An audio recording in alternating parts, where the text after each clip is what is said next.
Nalunod ang isang batang 11 taong gulang matapos mahulog sa lawa sa Bato, Camarines Sur. Yan at iba pang balita sa Luzon, hatid ni CJ Turida.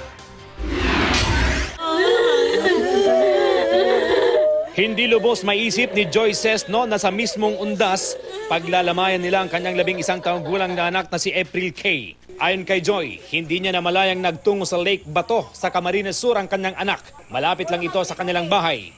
Nadulas daw ang bata sa gilid ng lawa at nahulog sa tubig hanggang sa malunod. May 2 pang batang kasama si April na nahulog sa lawa pero nailigtas sila. Nakitang palutang-lutang sa Padsan River sa Lawag City, Ilocos Norte ang isang plastic bag na may lamang fetus.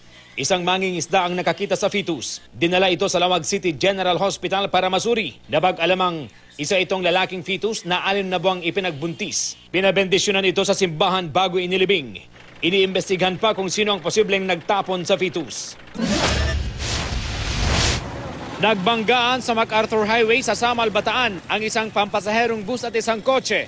Wala namang nasaktang pasahero ng bus, pero nasaktan sa insidente ang driver ng kotse. Hindi nagbigay ng pahayag ang parehong driver. Inaalam pa ang sanhi ng disgrasya at kung sinong may pananagutan. Yan ang mga balita sa Luzon. CJ Torida reporting.